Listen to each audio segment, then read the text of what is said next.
Yo, yo, yo, yo, yo. Been a minute, been a Yo, minute. Yep, we're back. So we decided we're going to go ahead and embrace the hobby of this again. We went hard fast out of the gate, and then we were just like, you know what? Let's just go back to having some fun.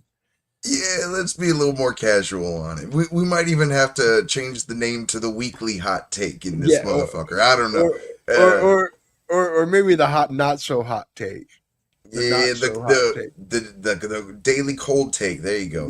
Although today's fire, we're right on top of it again today because Yeah, a lot of that's why stuff we going had to down. come back at you people. That's right. Yeah, and we got some stuff to talk about because we talked a lot about earlier in the year about the retarded right versus MAGA.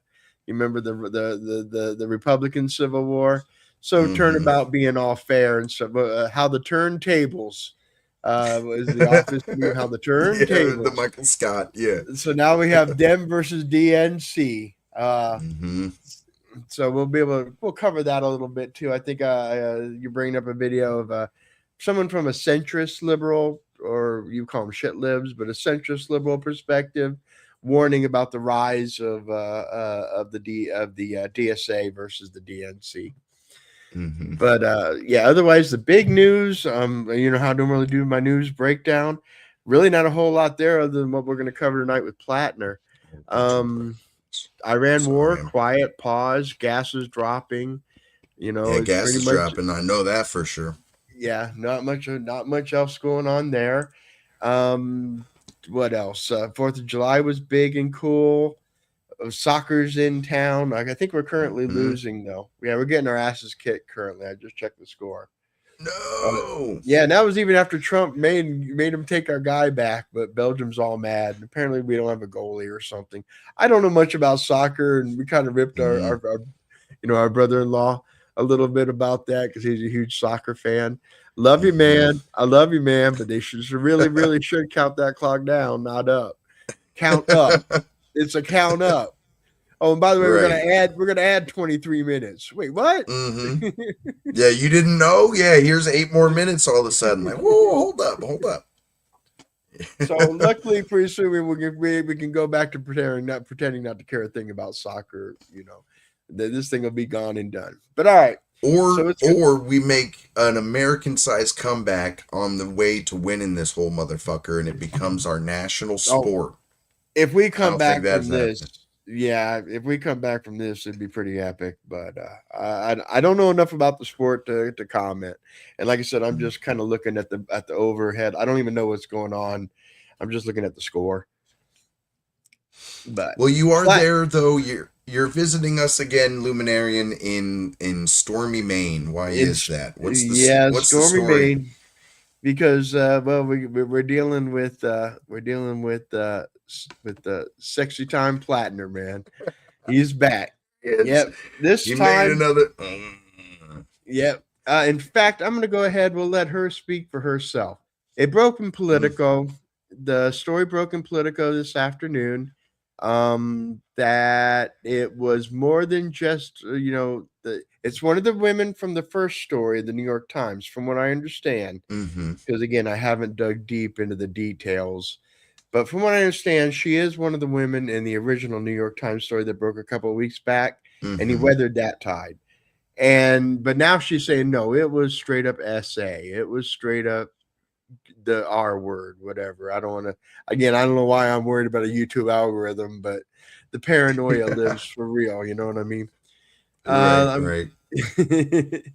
let me share a screen and we'll bring up just let her talk first, I figure. Mm-hmm.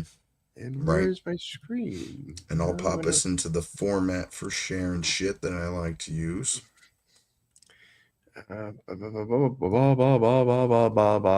But I think there was a bit of that feeling at the time, right? That there was more to the story, like that specific story that was yet to break, right?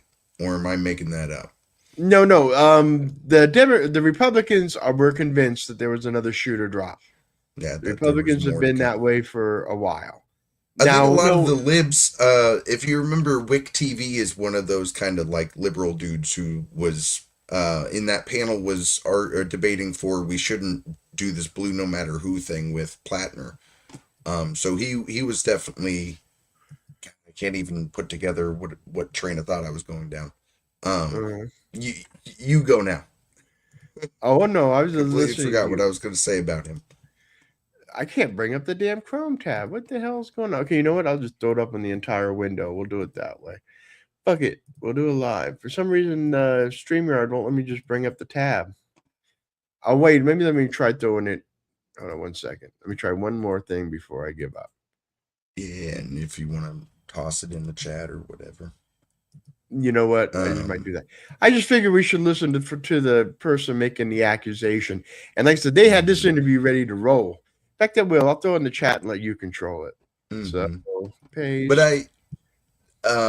again, it makes sense in the sense of like how the sausage is made in like media. If all the people who are trying to get this source to go public with all this, go on the record with all this shit, like, yeah, they would have it all ready to go because they were probably all angling to try to get this person to be the one to get the scoop and to break all the details on it. Like, I don't know. Yeah, but for me, it was all from dem establishment places. All the attack vectors came once again, Politico, CNN, MS Now, all the vectors, and they all had their piece of the story to color in. It's the same. They call So that just means it's not like it's not credible? Republican. No. I'm not saying it's not credible. I'm not saying, but I mean nothing changed. This guy was discussed 4 weeks ago or 3 weeks ago. We went through all this. This is the same man, and back then everyone was like, yeah, whatever. In fact, they were defending him. I'd let him bang my mom or whatever. Kyle Kalinske was. But that's the thing. I'm going into detail about how WIC TV was trying to argue with these people about like, no, we should draw the line here and be like, this isn't who we have as our rep. Like it's No, you're right. There were individual voices, but the majority of the voices were, he's our Trump, basically. The majority of the far left, the DSA type folks, were going to go to bat for their DSA candidate for sure. Yeah. Anyway, we'll let her. Yeah, we'll let her make her. Yeah, woman who was accusing Platner. I don't know her name, but this is very reluctant. Why did you ultimately decide to do it? Is that coming through real echoey to you? Yes. Is it coming through echoey to you as well? Yeah. Okay, if it was only me, I could deal with it, but then let me see if I can just share the screen again. Give me a moment. It's just it's going to be in that blank, that weird. It's not in my real X. There we go. I shared it, and then I'll play it. All right, we up? Yep. I'll go ahead. I'll go ahead and play on it. Screen. No, I don't want to. I don't want to play. I don't want to do that. Yeah, I can't play a video unless I sign in. That's not right, is it? Elon, get on this. Oh, that's some shit, honestly. Yeah, I can't. Well, anyway, let's take her word for it then. I'll just put it. Actually, hold on. I got this solved. That shit killed me. Believe I'm dying over here, bro. I can't get the clip to load, so believe all women. Jesus Christ. All right, let's see. I pulled this up again. I'm going to see if this time through if it's still echoing or not. Hold up. I know that you have been very reluctant. You got him in the chamber. All right, me, dude. I got it. I finally got it up. That's funny, dude. I'm just dying over here, bro. It's killing me. All right, cool. We are good to go.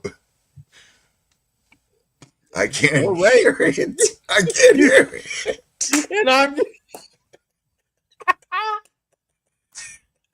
This is a law. Women from a long time, dude. This is funny. I love it. We got it. We'll put it all. We'll fix it in post. All right, hold up. But except we won't. We gotta leave this shit up. Oh, dude. American politics 2026. I know. Dude. All right. Dude, I'm killing this. let's. I'm killing this, bro. I'm killing it because it's all she does. Yeah. All right. Anyway, I just wanted to show how everyone had their vector. Emmett, I had a clip for Emmett's Here's now too, and it's just to me, it's. and this is I think it's real the quick just to establishment. represent from the left though, like the far left, those people who were still defending him, like Kyle Kalinske. We looked at his Twitter before we went live. No mention of Graham Platner, not in the replies, not in his tweets, nothing from this motherfucker. But I Bulwark will did. share. Yeah, Bulwark, go. What? Bulwark showed up. I saw Sarah Longwell said he had to go, which was funny from her because she was all about how great he was. All the right wing was throwing up all her tweets of all her support Graham Platner tweets, but she was like, he's got to go. I didn't hear from the Pod Bros. I did go look at their Twitters, and none of them had anything to say, or they hadn't been on it. So, Well, we'll that's have to wait because and the see. Platner team has reached out to them for like PR crisis or like, you know what I mean, all that kind of shit. You know, those people are busy behind the scenes trying to come up with the game plan. But here's Crystal Ball is Kyle's wife, who with Breaking Points we cover pretty often. She's co-host on Breaking Points. She agrees Platner should drop out because these allegations are horrible. So apparently these are. I haven't looked into the details at all. Do you know if they are considerably worse in nature? Because I know the other ones were like he was rough, pulling her out of a taxi. Yeah. No, this says that he broke into her house and her exact words was something like and she did something that would qualify as a dictionary term of rape, of the R word. Okay, interesting. I don't know what that would mean. Yeah, it was. Well, he's a bad guy. That's all that the impression is. That's why I kind of wanted to play her thing because she was very. I don't know because I did listen to that clip, but let's go ahead and let's continue. But yeah, I mean, I think they're tied to the story from a couple of weeks ago. We're coming into this with very few of the details. Just know he's under heat, and the impression I get is. Right now, I think he's making deals with the establishment. I think he's going to make a deal with the establishment, but I don't know who. Let's go ahead and continue. What did Crystal Ball have to say? This is just her tweet itself. I agree that Platner should drop out. The allegations are horrible. I see no reason why his accuser would lie. Some things have to be beyond the pale. Okay, could you go down to McGill? He's a famous right-wing troll, so it's funny that he's the first one. Yeah, I can. And I follow him. That's probably gonna help highlighting some of the. I can excuse domestic abuse of a Republican, but I draw the line at sexual assault of a Democrat. You can excuse domestic abuse of a Republican. Okay, yeah, all right. Yeah, he's a shit poster from our side of the aisle. Yeah, he's definitely made me giggle more than a few times. So that's. I will say he's more anti-Trumper. He's not like a Trump bootlicker MAGA like me. He's more anti-Trumper. In other words, he's like he's not a big Trump guy, but he's just anti-Dem. Just shit poster kind of guy. Yeah. Here's a take that I'm seeing from a couple of the more far left folks. Hold up. That's what I was really interested in. This is maybe a sentiment shared by you, Larry. So, Chenk's statement, this is what I know for sure about Platner. Every legacy media outlet is trying their hardest to make sure he loses. They are investigating every minute and every minute and every facet of his life. They never do this for insiders. They despise outsiders who challenge power. They never do this for insiders, I think is an interesting take. The minute a candidate says he's not going to listen to the donors, especially AIPAC, he is set upon 24/7 by people posing as report. I'm sorry, before I go on. Eric Swalwell, would we have considered him like an insider or an outsider? He was an insider until he was an outsider. So same for Cenk, yeah. For what Cenk is saying, though, he's not. They did do this for an insider. Yeah, they did do it to an insider once. Yeah.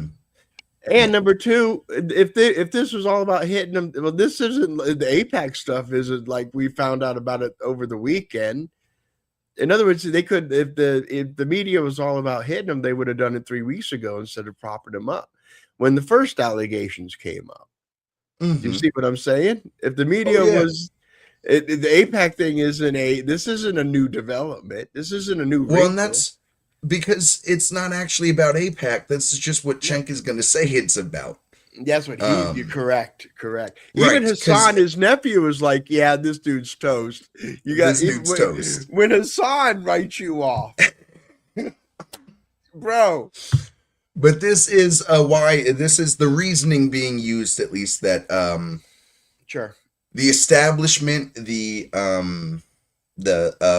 powers that be in the media apparatus is always going to come after outsiders. This is what I was saying, that like it's just going to work. Right. It's just going to work to his advantage for any of those people who feel like if you're taking fire, that means you're over the target. Yep, you're over the target. Yep. Right. Yeah, but I promise why you this, he doesn't believe. The next time we see Platner, it's going to be with him when he's dropping out, and the next time you see Platner after that, he's going to be on Tucker talking about the Epstein class and AIPAC. I think the next time you see him I think it's on Tucker first. It's before he drops out. He's going to make the full court press on, trying to pull that energy. That energy from the progressive left, which we are going to talk about soon. There is a lot of energy there. And and like I said, I know that you've been preoccupied. You're helping a buddy run a campaign currently, or with the campaign, run a campaign. I have you as the new David Axelrod of Nebraska, bro. Something like that. Yeah. So I know you've been busy and not been watching the internals, but I've been absolutely enjoying the rise of the socialists. They've been making gains. The 3 New York seats. I'm sure you remember that. That was 2 weeks ago, roughly. Yeah. Before we go on, I have a couple more Platner things. So okay. DSA, I'm sorry. No, you're good. Go ahead. Pin on DSA in New York, because that's exactly the right way. We'll pivot from there.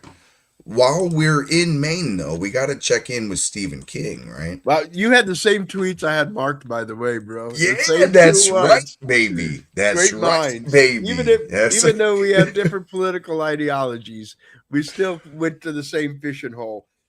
It's because on the Daily Hot Take, we just know which pulse you have to have your fingers on, motherfucker. So here's Stephen King. Platner may drop out, and in parentheses, I hope he doesn't, but meanwhile, the abuser-in-chief just keeps on keeping on, which I always think is an amazing take. Again, they have Trump. Why can't we? It's almost like the base of the Republican Party and the base of the Democratic Party think different things and have different values. Who would have fucking thunk it, Stephen?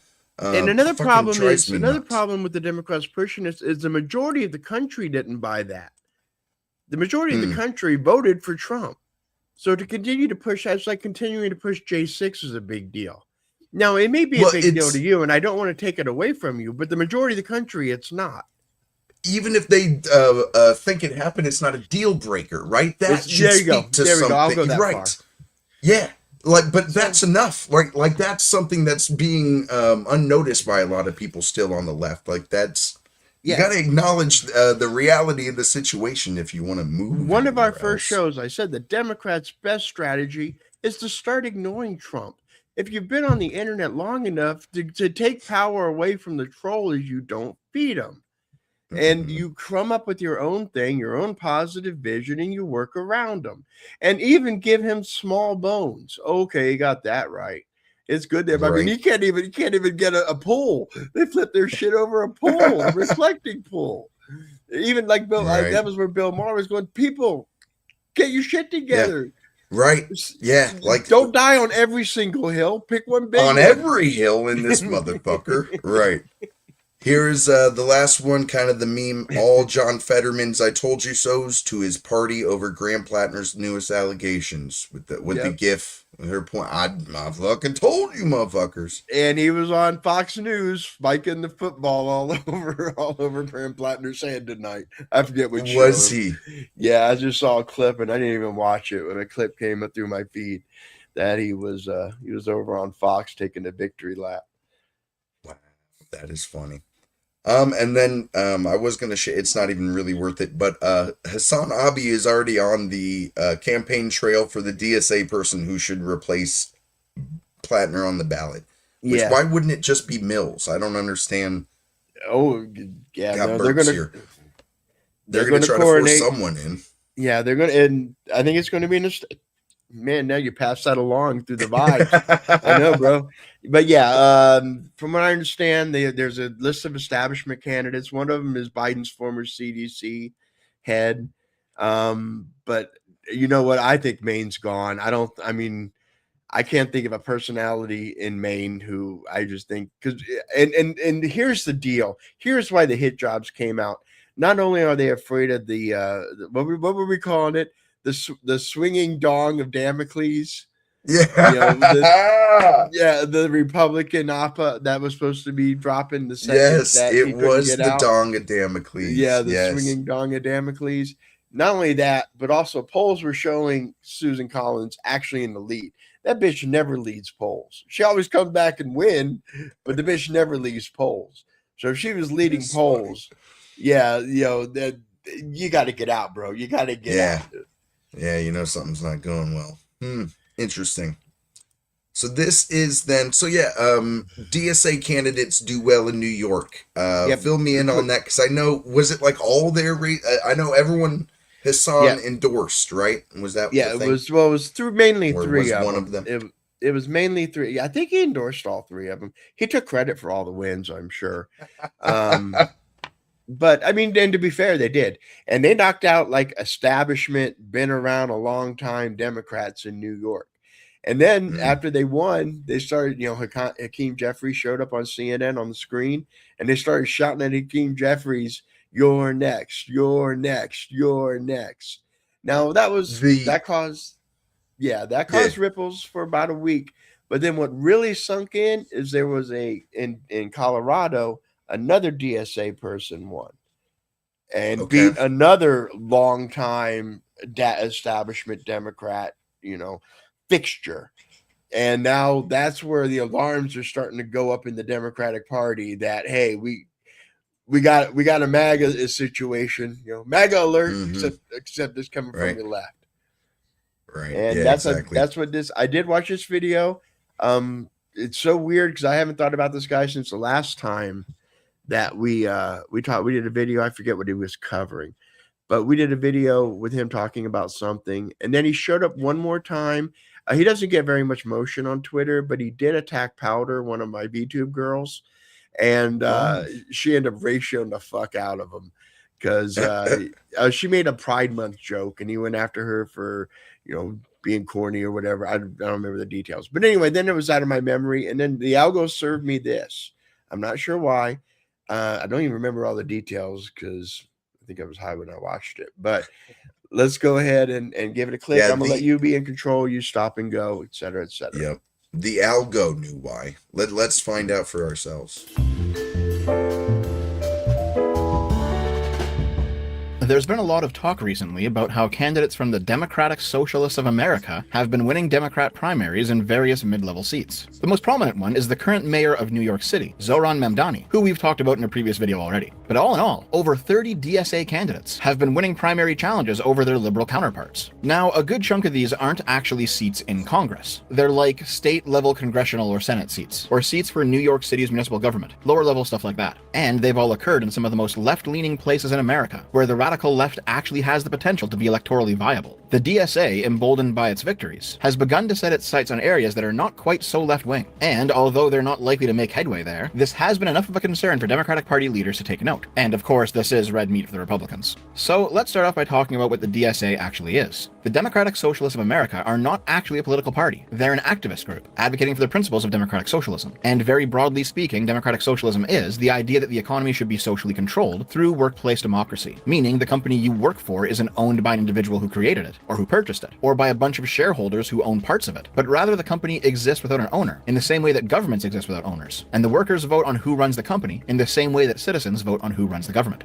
This is a very surface level description of democratic socialism. There's a lot more to it than that, but this video isn't about the specific ideology. Democratic socialists oppose not only liberals, conservatives, and libertarians for being pro-capitalist, but they also oppose authoritarian socialists, like the Marxist-Leninists and Maoists and others, because they don't adhere to democratic principles. At least they oppose them on paper. We'll get back to that. And of course, they oppose the fascists, even if they, like most people on the left, don't actually know what fascism is. The DSA was founded in 1982 and remained a largely irrelevant force in American politics until 2016. According to the history of the DSA, freely available on their site, they hovered between 6,000 and 8,000 members for most of their existence. What changed in 2016 was the 1-2 punch of Bernie Sanders' presidential run and Donald Trump's eventual election to that office. Throughout Trump's first term, the organization's ranks swelled to 93,000. Yeah. Again, if there wasn't no Dem meddling in 2016, because I still think Bernie got fucked by the DNC. Again, I know there's some that say they have quote unquote proof or whatever, but the election we should have had was Donald Trump versus Bernie Sanders back in 2016, when the ideology wasn't as harsh or hard edged as it is now. Right. Yeah, and it's to me it's always easily like I like to narrow down what's irrefutable about things now more often than I used to in politics. What's irrefutable about 2016 is the DNC having the thumb on the scale of For sure. Everything about, primary scheduling, debate scheduling, but like super delegates is the really, really big one, to the point that they had to change the fucking system because people were so pissed off about it. So it's well, undeniable. You have to that understand there the was a thumb on Democratic the scale. frustration. If you think about it, they haven't had an actual vote for president, a meaningful vote for president, since the first Obama term. Because if you look at 2012, well, he's just going back in because it's his second term. It's a re-election. And if you look then at a coronation. 16, let's call it the robbery from Bernie or whatever. But I mean, the coronation. The coronation of our coronation. first woman president. She's the first woman president, Larry. I don't know.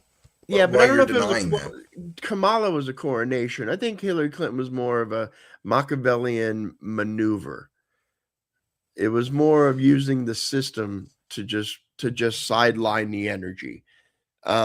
Whereas where with in 2024, well, let's get to 2020. I feel like 2016 there was a 2020 much better Bernie chance. was strong.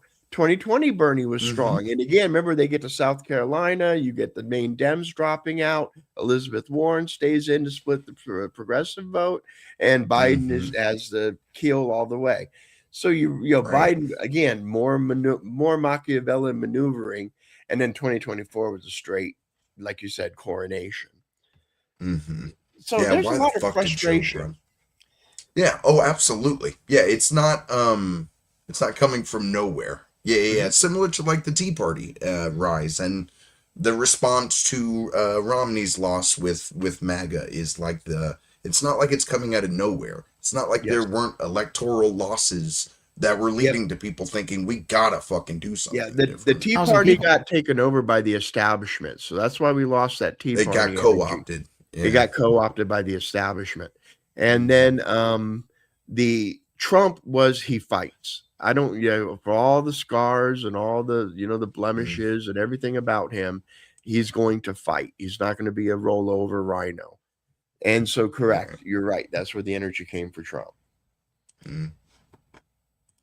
And during Biden's term, it shrunk back down to 64,000. It continued to decline until Mamdani launched his New York City mayoral campaign. And since then, it's been skyrocketing, hitting 100,000 people for the first time in the organization's history a few months ago. The data pretty clearly shows that the DSA's recent relevance has been a direct reaction to Donald Trump's rise. People are only getting radicalized enough to join an organization like the DSA because of what Trump's government is doing. Had Biden or Kamala Harris won in 2024, we would probably see the DSA's popularity continue to drop. Unfortunately, we don't live in that timeline. So now, the Democrats are going to have to deal with the DSA. Oh, by the way, you see that little gap in the chart where membership data went missing? Yeah, it turns out the DSA had a funding scandal. They thought they were going to keep booming throughout Biden's term, and they were sorely mistaken, leading to them going $2 million into debt, and that it was top directors who were responsible for the money going missing. As As for what actually happened here, well, unless they decide to make that information public, we'll likely never know. I don't think the Trump administration is competent enough to actually look into them to see if there's any legal wrongdoing here, and I certainly don't trust them to reveal the whole story themselves. The next question is, what is the DSA's platform? Well, again, the DSA is not a political party, and as such, each local chapter actually has different views on things. For example, here's the manifesto of the DSA of LA. Yes, the site is fucking broken in some places, but we can still muddle through it. They want a complete end to all fossil fuel use by 2035. They want to nationalize the city's energy infrastructure. They want to nationalize the city's housing infrastructure, the food supply, the internet providers, healthcare, schooling. Honestly, the whole thing is just a bunch of commie gobbledygook.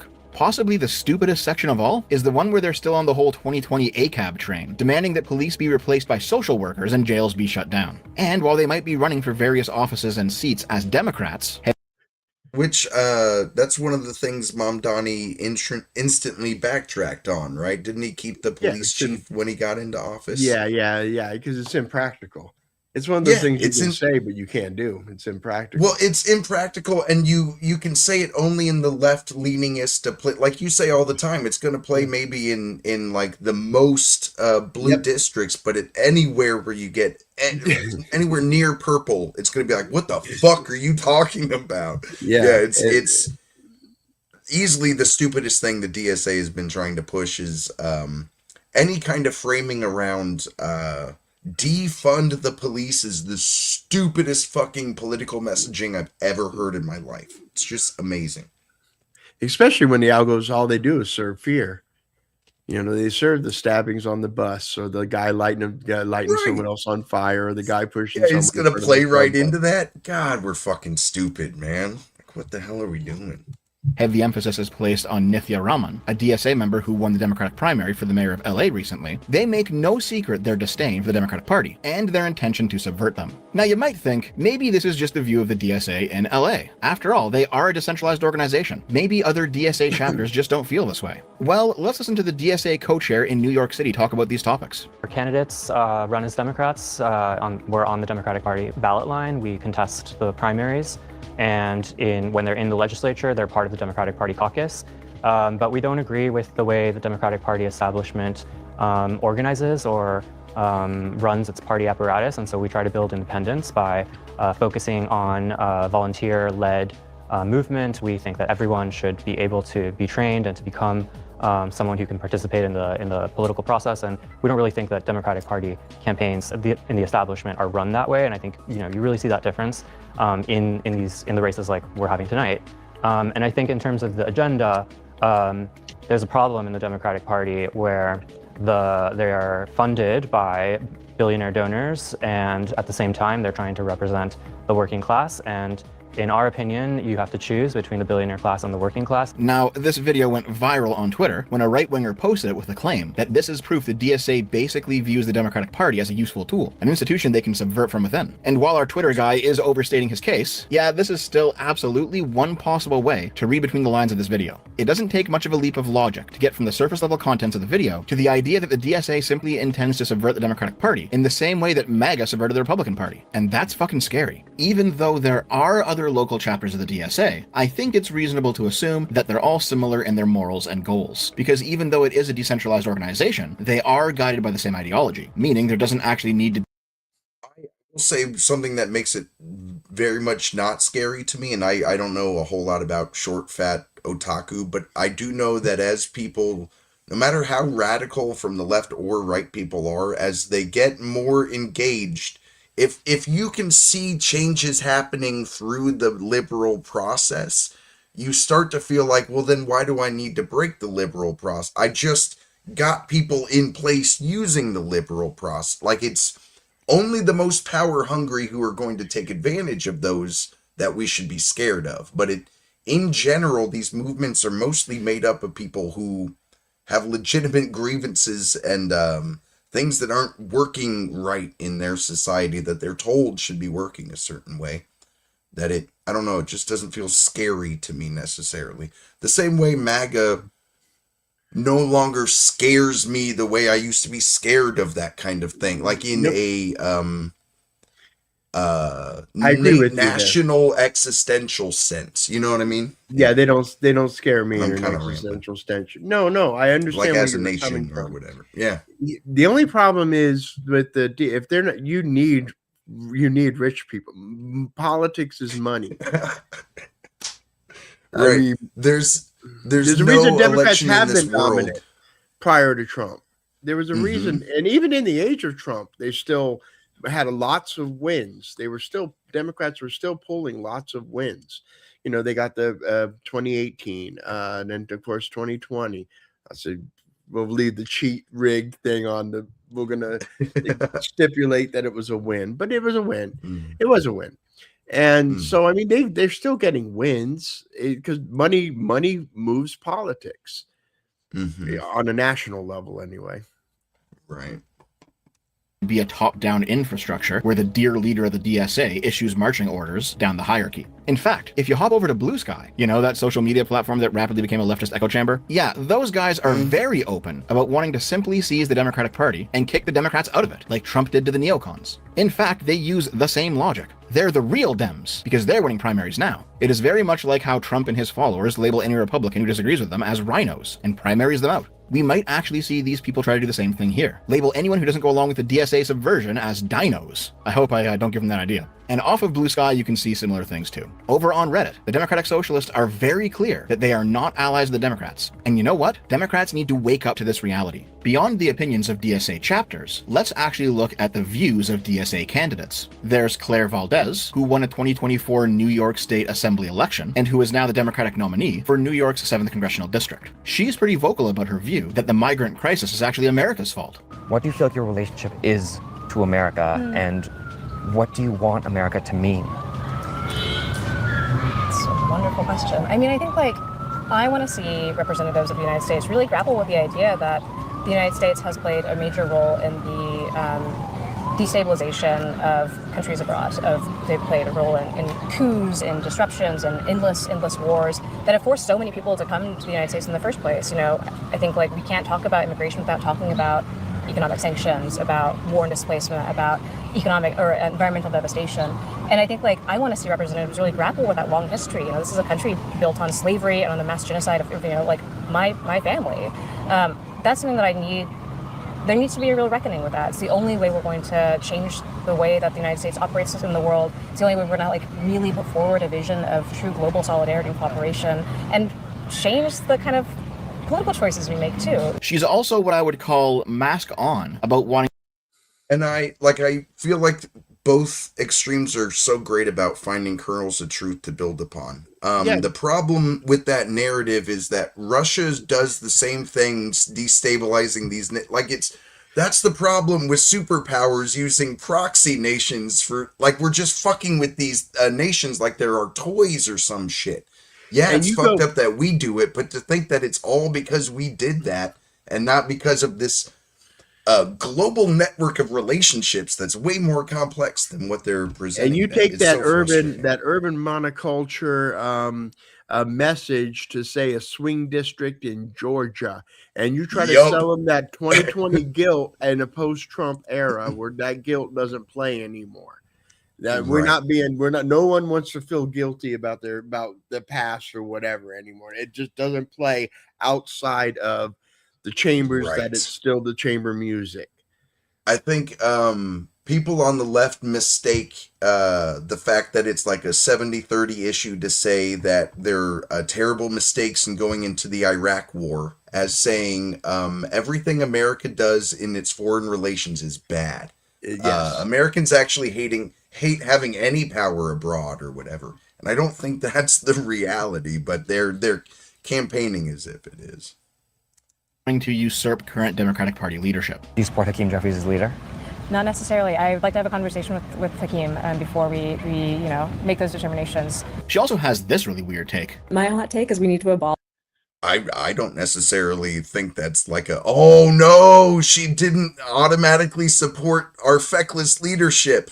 Pre-check. I've got a million beefs with the airline industry and the process of having to fly. We need to nationalize the airline industry. Yeah, nationalizing the airline industry is what I'd expect a communist to say. But she wants. What's the connection to wants to abolish pre-check. Now, I might have this wrong, but from what I understand, I'm gonna let pre-check this refers play. to the Hold on. fact that friendly, politically aligned countries have expedited travel for their citizens. It's like Americans and Canadians and British citizens can be quickly approved to travel between their countries because there's this presumption of trust between them. And to me, her opposition to pre-check sounds like an anti-liberal person pulling yet another brick out of the wall that is the liberal, capitalist, democratic international system. There is Avila Chevalier, who is a professional activist and the Democratic nominee for New York's 13th I read it as someone having a really retarded way of saying, "Oh, pre-check and just can everything just be quicker?" And it's like, are you actually? Maybe I have the wrong read on that. I don't know. Maybe it's congressional racist. district. Because it's only with countries like England and in other words, Somalia. If you've come from one of the other countries, it takes you longer to get to the airport. So it's probably racist. Got you. Okay. Yeah, no, that makes sense. It's racist in nature. While at university, Chevalier established the student group CUAD, Columbia University Apartheid Divest, and helped write its founding document, which declared the organization's long-term goal to be not only support of Palestine, but also the destruction of America. During her student years, she had a now-deleted Twitter account where she was basically... I'm sorry, I got to go back over this without New York's the closed captioning. 13th Congressional District. While at university, we are Westerners fighting for the total eradication of Western civilization. What does that mean? I tell you, the right's been making hay of this tweet since that night she won. See, here's the problem. We're going into midterm. Yeah, I can see why. and the Republicans are screaming, socialists, socialists. And they're going, and normally the response is, we're not socialists, we're Democrats. But now you have the socialists going, yeah, we're socialists. Mm-hmm. And again, in Chicago, that'll play. In Peoria, I don't know if it'll play as good. The only reason you should be politically thinking, is if they're able to turn any of those things that people are already pissed about and put a socialist paint a coat on it, that somehow lets people think, you know what, I can put that jersey on for at least an election cycle or two. I can see that happening in that's urban, messaging in areas. I see that exactly. Yeah, I do not see that playing in suburbs. I just don't. Remember back in the 30s and 40s when they thought democracy was dead, and America had to choose between fascism and communism. Which socialism was at its strongest, and Eugene Debs lost 5 elections and ended up in prison in his last election. And the America even did go. We kind of went middle with FDR. We kind of took a little bit of both, because FDR was a very strong president. That's kind of what we do a lot of times. We kind of take a lot of both. But he was socialist, because we get this a lot of welfare system type stuff. All sorts of social programs. But at the same time, he had a no black people. No black people. Yeah, exactly. Now, to be fair, of the time. But right. I put people in their temporal location. So again, now it's something I know leftists don't do. You're a bad person even if 200 years ago you had slaves, even if you didn't want them, and to get rid of your slaves would have meant financial devastation for you and your family. So, but the blame is on them. You're just a bad person because you had slaves. Jefferson he wanted to get rid of the slaves altogether, but if he did, his family would have been destroyed. Even contemporaneously, other people are terrible people if they participate in the capitalist system in the same way that you do, but because you have these other things that you give yourself an excuse for, like, I'm off the hook because I support these candidates, or because I don't drink Dr. Pepper when I'm doing the apartheid divestment or whatever. Like, I don't know. Yeah. All right, but go ahead. Yeah. Well, I do want to read established the student group the next CUAD, Columbia University Apartheid Divest, and helped write its founding document, which declared the organization's... This action is first of many. We will not stop until the university fully divests from all... Okay, yep. Nothing short of the total collapse of the university structure of and the American empire itself. Again, how's that going to play? That's going to be on every commercial, like they, them. You remember the they, them commercials in 24? How would it play? Like, say everything electorally, you could message it or whatever. Say you win the election.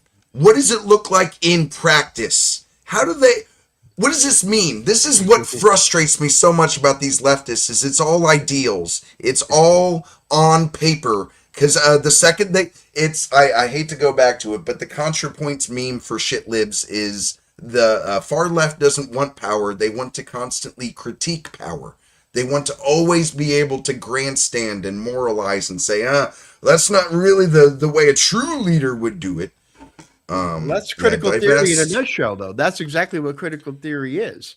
Critical theory is you never offer a solution. You just critique what's in place. So, I mean, that is at its heart. That is critical theory, is to always be critique. You always the give critical race solution. theory that I've heard people complain about does offer a solution of reparations. Now, I know that might not be something you want to have a discussion of tonight, but I do know that there are at least plenty of times that there are solutions provided for, even if the argument could be made that it isn't the proper one. How much blood? But it is. Yeah, exactly. But the argument would be made then that there is at least some solution that would be not a real hashed solution. out, and it would be argued upon whether or not it's a real solution. All I'm saying is that the people on that side would argue that they're offering a solution, even if it isn't one that's amenable to you. If it's not even amenable, it's just impractical. Because again, what are you going to do? How are you going to prove if someone's black? How much black blood? I mean, you're almost like Nazis at this point. Well, you have to prove how much, how and that's Jewish we would have a whole discussion. We should have a reparations episode. That would be such a fun fucking debate. That's like the South. But no, if you had one bit of black blood, you were black. That's just like that's what. But that was on the Confederates, the bad guys' side. You don't want to go there. You know what I'm saying? Right. Yeah.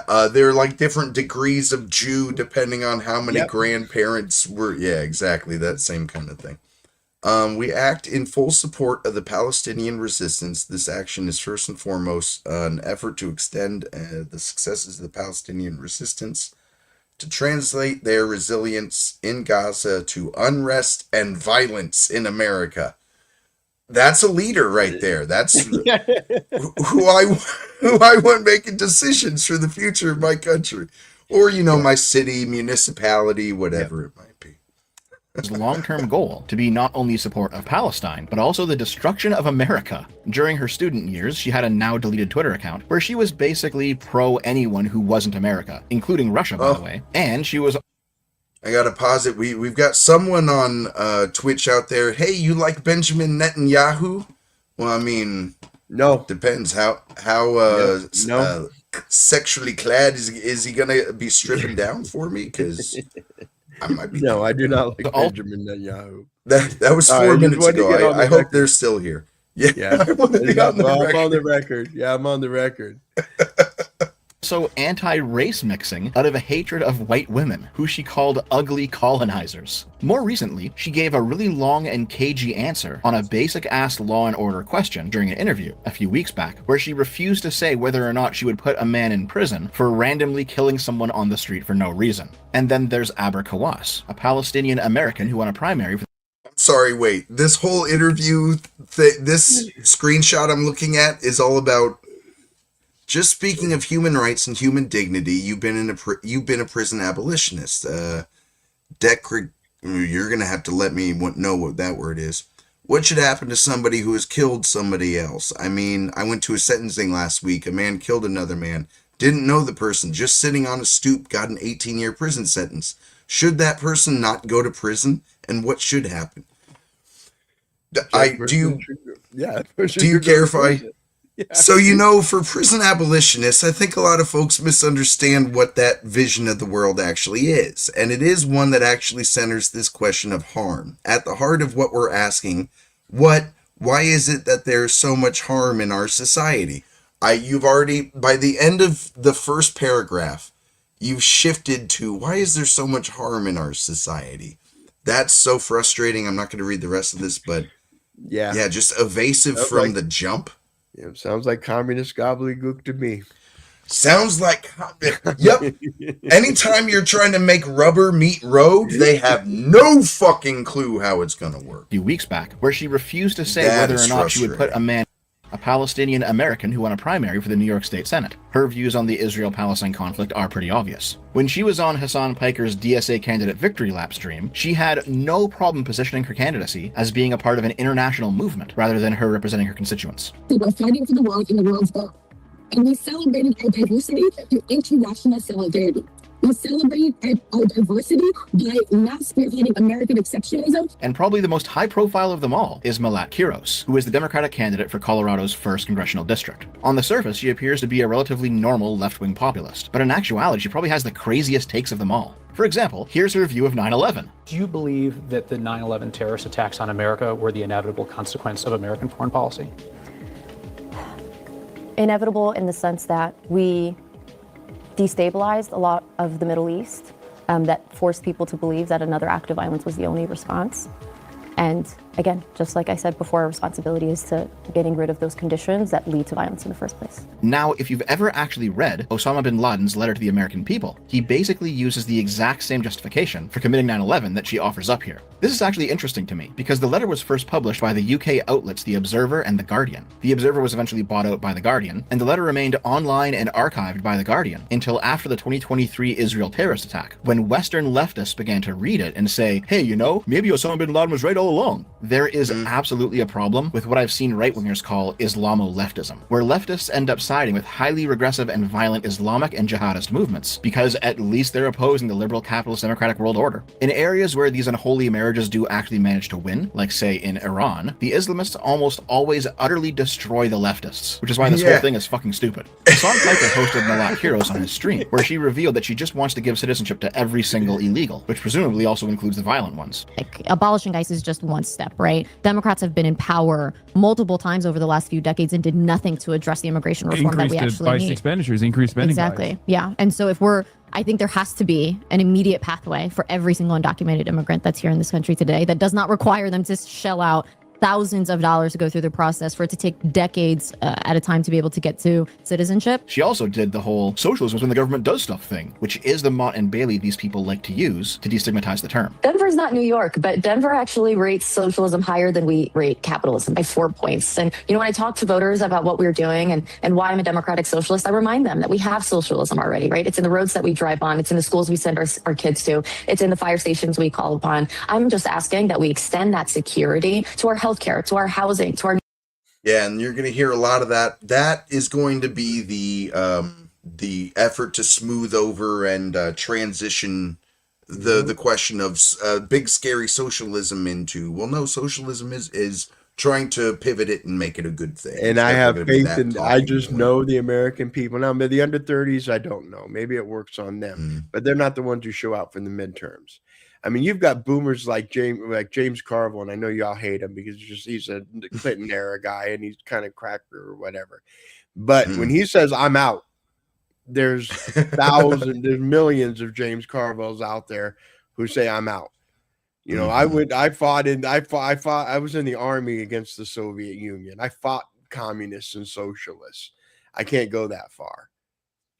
I just think you're going to see a big of the older set. Now, again, the younger set where, you know, this may be effective for them, but that's not going to butt into some political power for another decade yet. In other words, your millennials still have a decade or so before you start approaching the peak of your political power. The play is, the assumption is, much like with Trump, anyone who, a good portion of the people who disagree are going to hold their nose and pull the lever.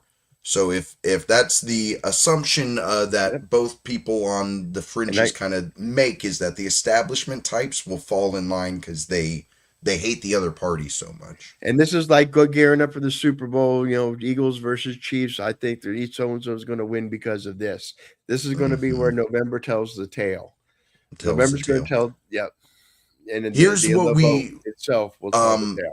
Undisputable in the meantime, this woman has not just a 5 head and a 7, 8 head, halfway up her dome. I can fully imagine what she looks like bald right now, just based on where her hairline. Nutritional food, to our higher education, so that we're actually meeting the basic needs of everyday working families in this country, so that we're not just getting by and surviving, so that we're actually thriving. And in the wealthiest, most powerful country on earth, we're not asking for much. And yes, during her activist days, she was... more openly a we straight-up would communist. just be A smaller right-wing channel went to her activist booth during a protest back in the day, where she was handing out pamphlets on Marxism. Trump hollowed out the Republican Party, and he is now wearing it as a skin suit. And the socialists want to do the exact same thing to the Democrats. They need to wake the fuck up. And thankfully, some Democrats are in. Because I don't think we're wearing it as a skin suit anymore. We've filled it up. The Republican Party, there's a few establishment types like Thune and etc. But we filled it up. And MAGA is filling it up. In other words, we're not going. Once Trump leaves in 28, MAGA is not going to leave. Right. MAGA is the Republican Party is no longer. It has changed. In other words, in 2016, MAGA was wearing the Republican Party as a skin suit. In 2024, it's custom fit at the tailor. Exactly. All those other people, like they're scraps that are left over. Essentially, this primary season, if nothing else, on the Republican side, has taught us that Trump has remade the party in his image. In fact, waking up. So far, 13 moderates have come out with a pledge to not support the rising tide of socialism within their party. There are certain things that I believe in that are not being reflected in the current environment, especially with some of these races on Tuesday. And as we You know what else we need to do? The establishment types need to work in some rhetoric around, but hey, we're the party of we're the big tent party of a whole lot of ideas. That's what the right did really well with Uber Woke, was let people know, well, hey, you can come disagree with us. We're all going to hash this shit out over here. If we were smart, we would do that. But instead, the establishment is going to talk about the danger of going over that way, and that's going to make it more alluring. We said another big problem is, just to be frank, there is a lot of Jewish money in the Democratic Party.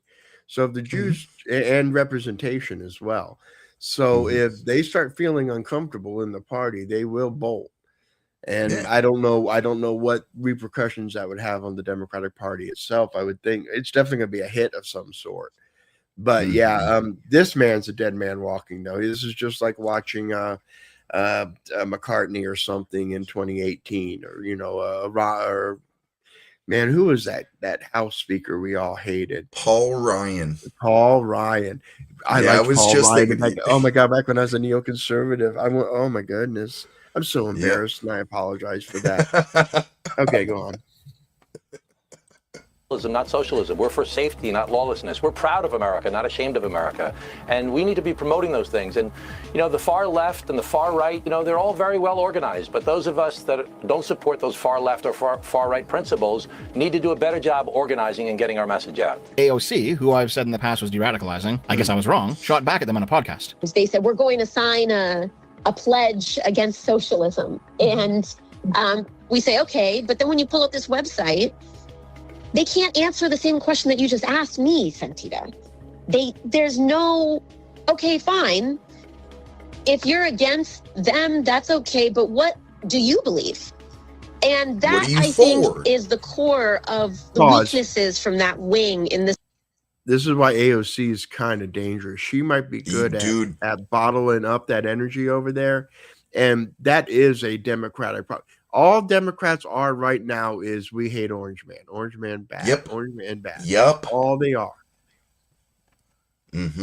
Yeah. And what are we for is important. The only any parts of our party that are interested in like forward facing messaging all have their different pet projects. They all have their different things. But at least the energy's there and there's a positive vision.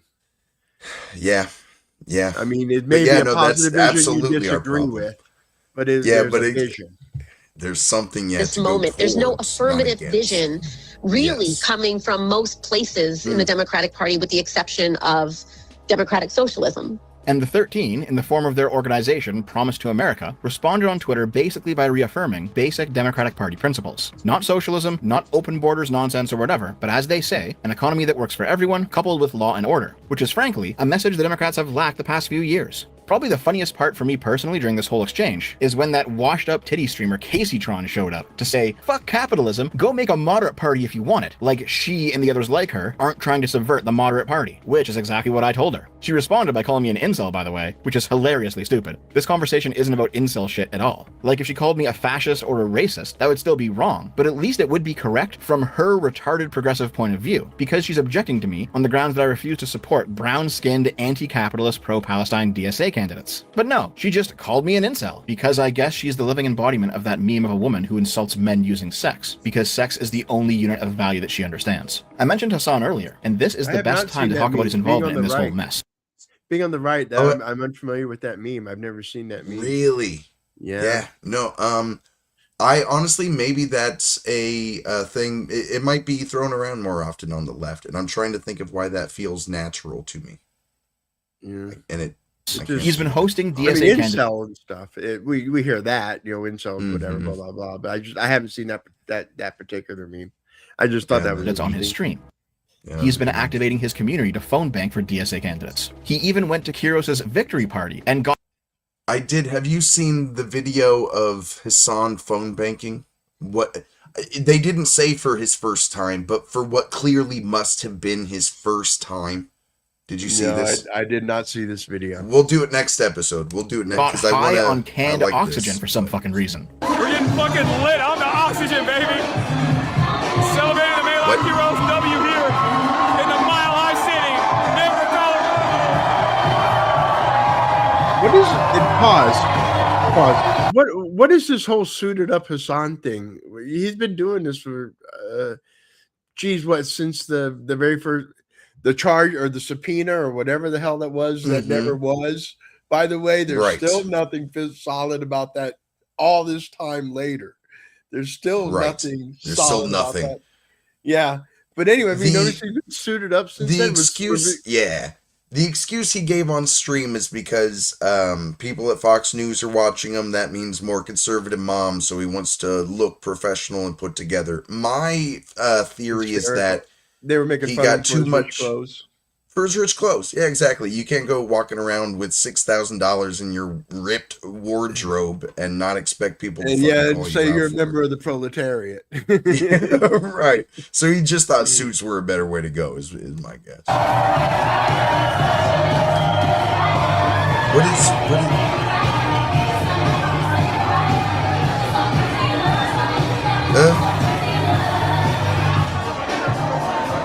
That feels great. But more importantly, during that same stream, Hassan had this message for establishment moderate Democrats. Richie Torres, I know you won tonight. I didn't even look at your race. You probably won, you piece of shit. Remember, I was coming for you, but you got lucky this time. But I'll see you in 2. I'll see you in 2, motherfucker. I know you stopped talking shit. I know you stopped talking about Israel, Richie Torres. What happened? I'll see you in 2 years, motherfucker. Just wait. Richie, I'm coming for you, Richie.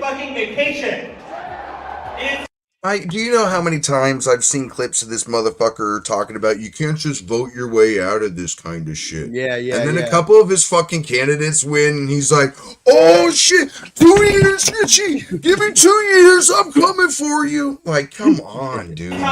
That's a special kind of infuriating. I'm coming for you too. This is our city. You think shit is sweet? Sit on that fucking seat for the next 2 years. I'll see you in 2, Richie. Like a representative doesn't do anything. You sit at home 8 hours a day, every fucking day. Just sit on the seat. I hope you remember that. Every day. Every time there's a decision that you can make where you are pro-Israel, I hope you remember. You got 2 more years, motherfucker. 2 more years. You better act right, Richie. Yeah, the guy who was totally blackpilled on electoralism back when his candidates were losing is now out here taking credit for the DSA sweep, because in actuality, he's just a clout-obsessed hockey puck. Anyway, as fun as this all is, it all stems from the fact that your average American doesn't actually know what socialism is. Like, listen to this real quick. I think the Democratic Socialists of America is a force to be reckoned with at this point. Yes. I really do believe that.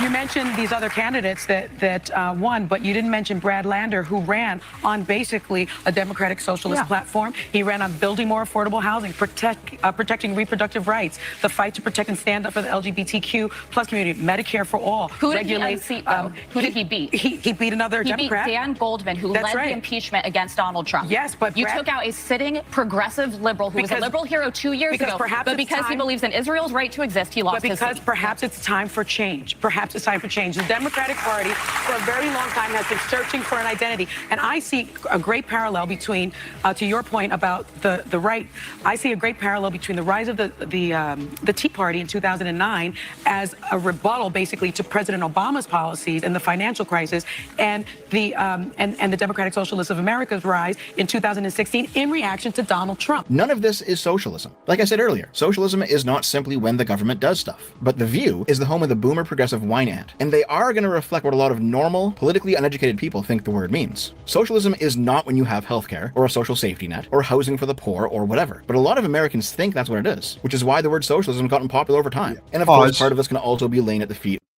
among Dems, because that was what that poll was showing, among Dems, and also primarily among female Dems.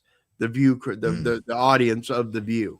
So it's even a subset of Dems that would buy the message more. If you notice, a lot of them are female or whatever, because they're the ones who the true believers. They're the true believers. Where men are a little more skeptical. Even liberal men, soy men, are a little more skeptical. They're like soy men, such as myself. But no, it's still though to the point of, you know, if you're going to be winning primaries, if you're looking after the base, then if it's the Democrats who are thinking favorably on. But there's a reason why Latinos are running away from the party, because when a white person hears socialism, they think of Norway or Sweden. When a Latino hears socialism, he thinks of Cuba and Venezuela. Yeah, it's a very different thing comes to mind. Yeah, absolutely. Yeah, that's God, it's going to be a very interesting midterm. I can't wait. Of Rush Limbaugh types who called everything socialist and communist out of spite against Obama, as well as other right-wing commentators now who continue the tradition now that Obama's gone. But actual socialists are happy to play into this framing that the right has set up for them because it allows them to subversively sneak in. And we're already getting a glimpse of what they're doing now that they're sneaking in. Here's a DSA. Right, like it's kind of just like the liberals were saying everything is fascism and you're all Nazis, made it so that you were crying wolf, and that if there was something that was too authoritarian, if you tried to point it out, you're just like, yeah, well, I've heard you say this 36 times. And also the label didn't stick because the right isn't really fascist. I mean, again, you have to go watch Andrew Wilson arguments and the guys who argue. Even he described that no one knows what a fascist is at the beginning of this video. These people are happily saying, yes, I'm a socialist. So, I mean, they're embracing it. But that doesn't mean they know what the words mean, or that the people listening know what the words mean. That's what's so fucked up, is we're in this place where people can freely associate meanings with words that aren't actually their meaning. Like, people just go off context clues and vibes for so much of their lives that we're I don't know, man. We're just not very knowledgeable. And it isn't going to win over the lower classes. I mean, John Q. Public, or Juan Q. Public, or Tyrone Q. Public, who goes to work for 8 hours a day and comes home and bangs his old lady, or maybe gets a bite to eat and plays on Xbox. I think free healthcare sounds pretty good. I think having your premiums go down because it's something that you're taxed for, rather than like something that you need to go. I do. Again, one economy, job to another. Or money in your pocket. What's in your wallet? Again, that's why everything. And like the announcement today where Trump made Walmart lower all their prices. So now Walmart's putting in a big 15% decrease on all their prices today. Now that he forced down gas. Oh yeah, he told the oil companies, you better lower gas or I'm going to stick the DOJ on you. And so now he did the same thing to Walmart. It's all going to be about what the economy is. As far as like the DSA sneaking in, is there any denying that calling Obama a socialist when he passed Romney Care isn't what leads to the conditions that actual socialists can run without it raising alarm bells? I agree with that to a certain extent. Yeah. And again, for under 30s or under 35s, I don't know where the cutoff would be, but for second wave millennials or younger, that were, Russia to them is me trying to think about World War One. You know, it's that part. It's so detached. Yeah, it's so abstract is the word I was looking for. Yeah, you know, I remember real socialism and the effects of real socialism because I lived under it the first 20 years of my life. So right. Interesting. Okay.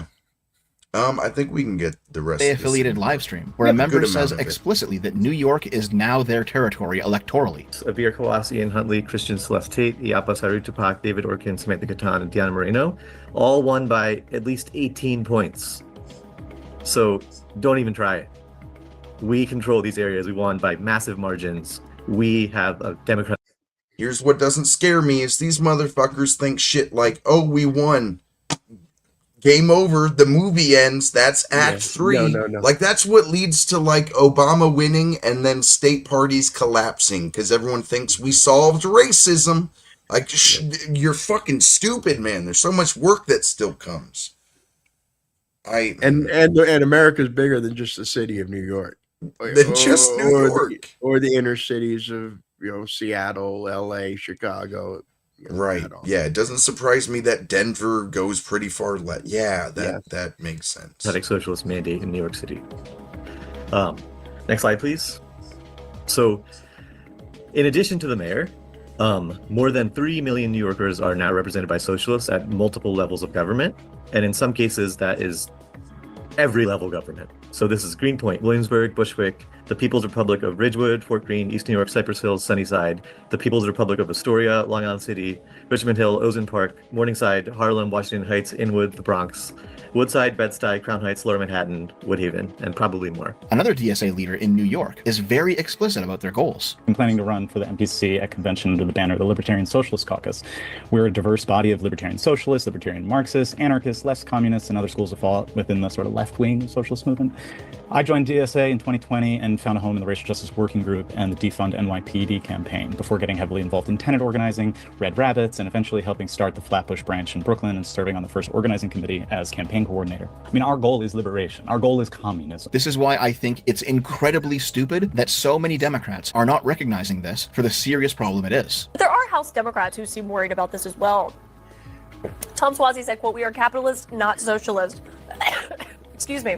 What do you think these wins mean for the Tom Suozzi's, the more moderate establishment Democrats of your party? Well, look, I think we're always told as progressives that we're a big tent party, that there has to be room for people who don't agree with progressives 100% of the time. That's got to be true the other way as well. If we are a big tent party, we have to have both sides of the big tent included. And I think there are going to be issues where we don't agree 100% of the time. But I think what Leader Jeffries said is right. And that's, like, at the end of the day, as pissed off as I can be, what am I going to do, like, to tell New York who they should elect or whatever? You know what I mean? Like, I don't know. Yep. This is why I always said the populace, if this is what the people choose, I happen to believe the majority of America will reject this. But if the majority of Democrats choose this, that's their choice. Right. And if they did, I'm guessing the system as it exists is going to have enough checks and balances that even if that person had the worst of intentions in mind, enough of it was going to hold together with glue and gum and tape or whatever, that things would be all right on the other end. Yeah, and if things get to worst, if we did fall under a socialist, Marxist, USSR type government, then we live in the red state. So I feel a little more comfortable.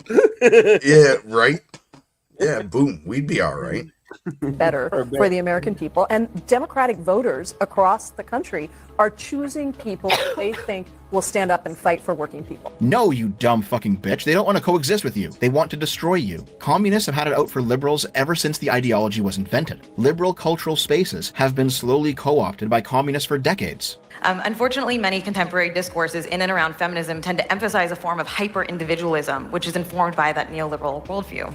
More and more, I hear variations on this idea that anything that any woman personally chooses to do is a feminist act. Why do you think normie Democrats who try to attend various LGBTQ protests or Palestine protests in solidarity end up getting tossed out on their asses? Scott, I think your legislation on trans issues and your legislation specifically protecting queers on the sex offender registry is fantastic.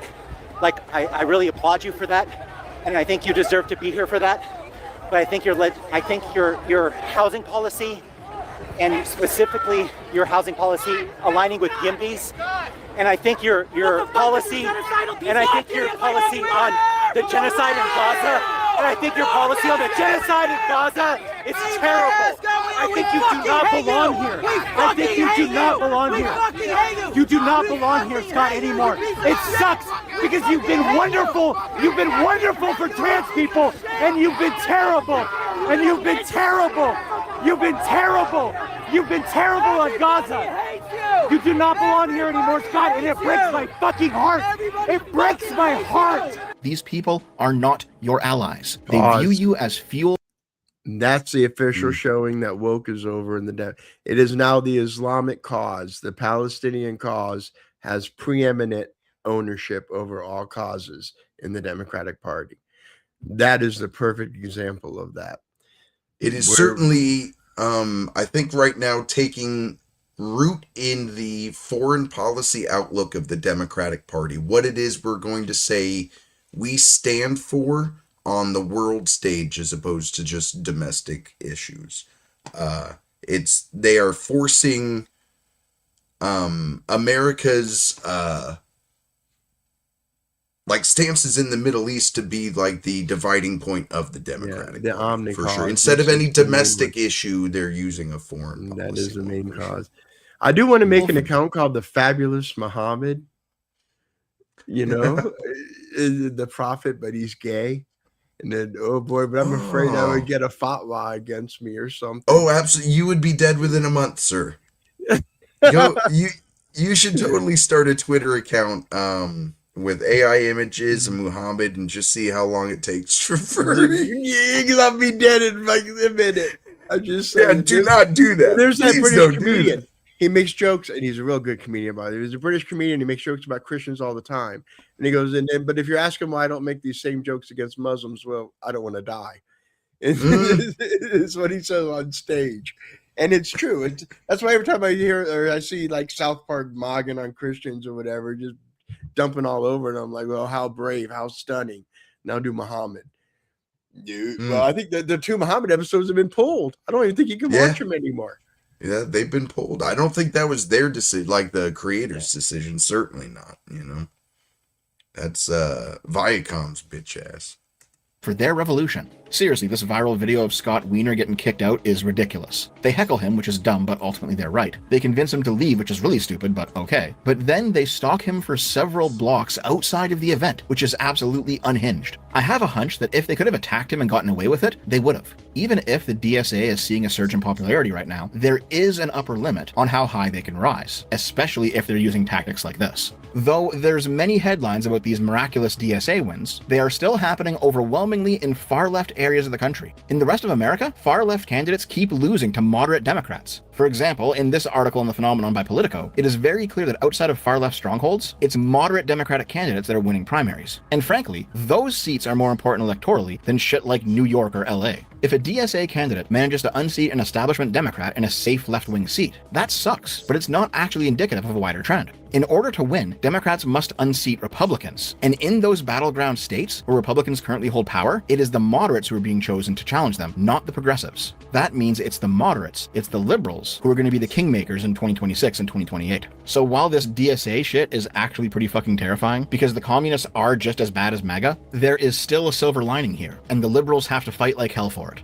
The only reason MAGA is worse right now is because MAGA holds real political power, and a lot of it. The entire Republican Party has been co-opted, subverted, and transformed into a Trump cult. And those who are anti-Trump aren't moderate, they're even further to the right. The moderate conservatives are gone. That same process is still only in its infancy for the Democratic Party, and it needs to be fucking stopped right now. In fact, in a weird way, both parties seem to be dealing with socialists within their ranks. After all, J.D. Vance has more in common with the DSA than any true liberal does. I mean, even things like when the president said a few weeks ago that, he absolutely wanted to like seize the equity of the AI companies.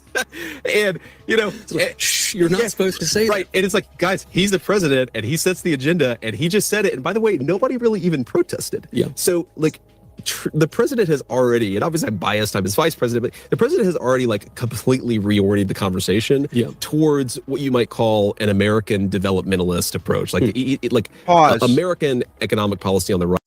It's called The American System by Hamilton. Look it up. Look up a video on YouTube. You'll be highly educated. I'm just talking about the American audience system? there. The American system.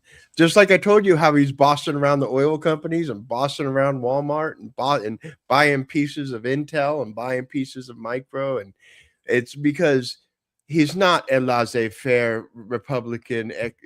No, the American system, the American government should have a piece of just like they did, just like FDR did back when we were setting up the war. Remember all that pre-war stuff. We set up the winners and FDR set up the winners and losers. Trump is very FDR-esque in that mindset. He's not a laissez-faire free market.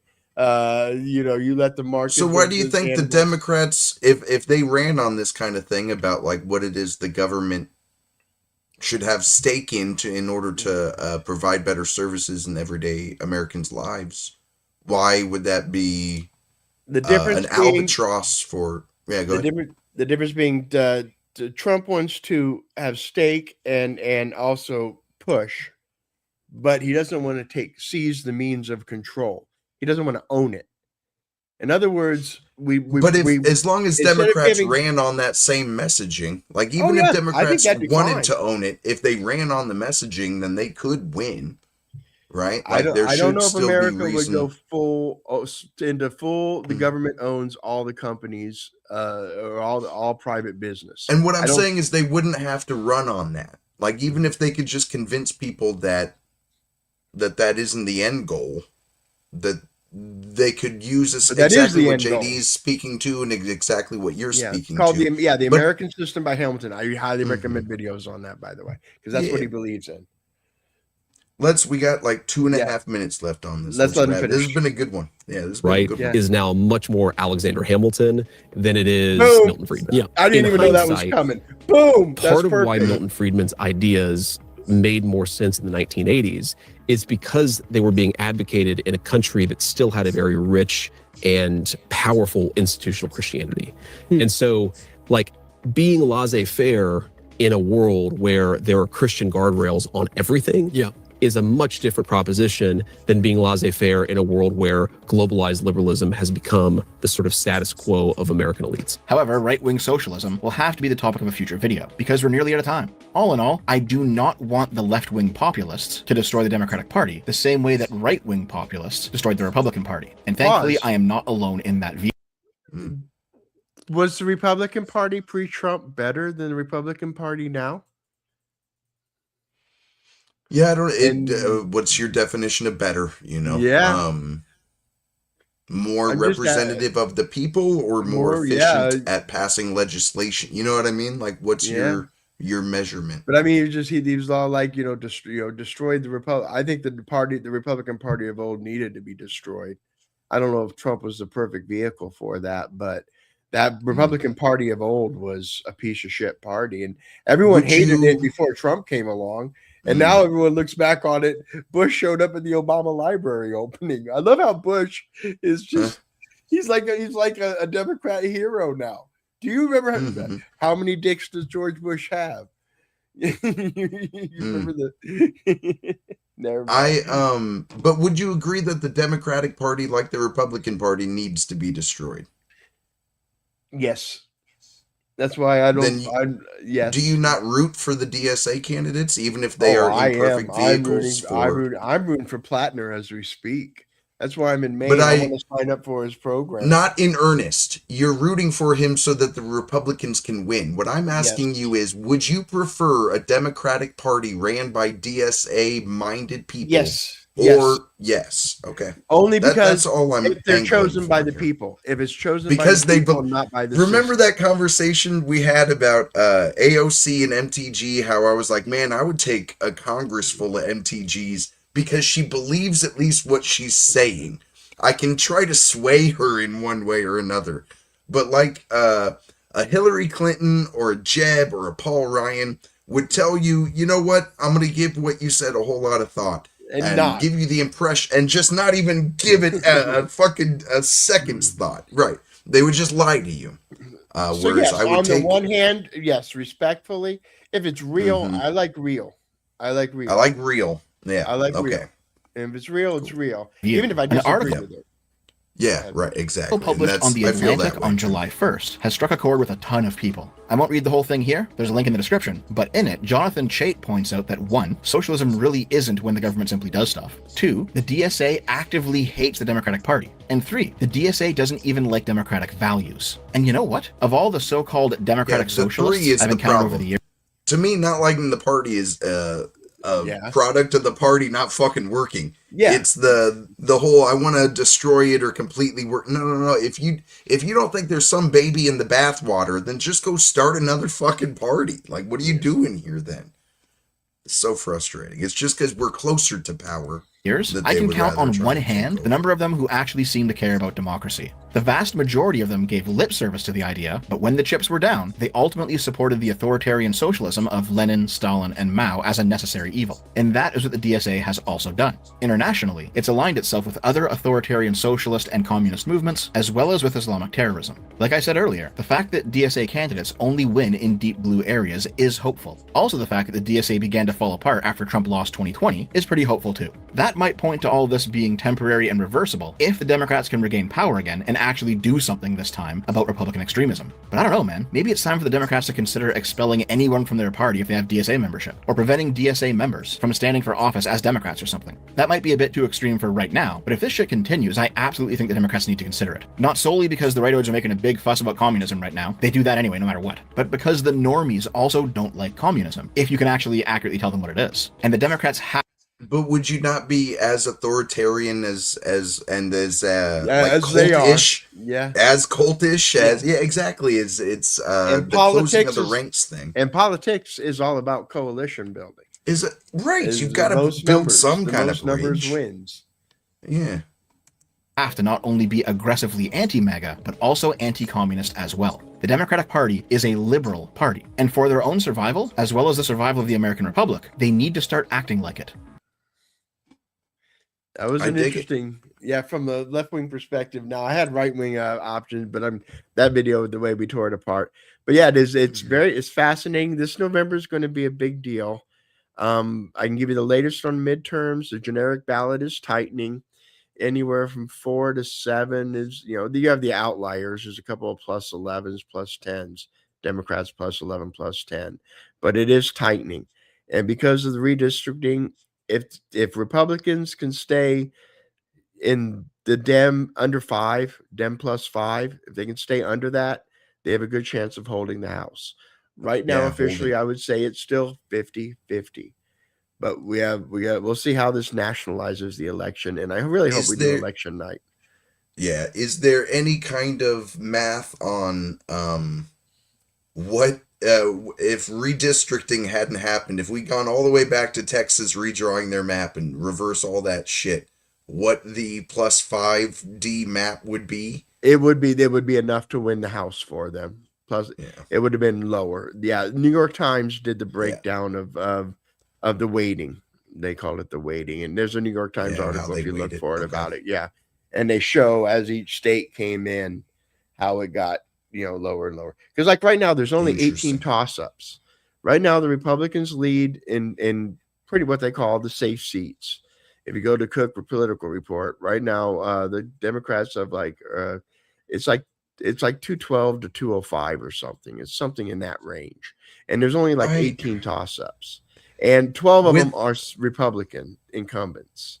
Yeah, with how divided this country is, how in the fuck do we have 18 toss-up districts?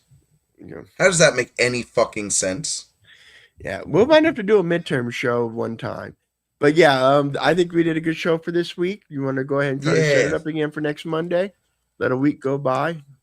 Or if we have a chance Friday or Saturday, maybe we'll try to get a power ranking in. Otherwise, what we'll try to do going forward is just at the end of the episode bring up the chart and see if there are any movers. Who are the top shakers, There wasn't a whole lot of talking head stuff going on. Hassan had a moment where, Trump's coming after me. Trump's coming after me because they arrested one of the Cuba organizers. So that was about the only thing. And Piers Morgan was getting jumped on for something. I don't recall what. Not my boy.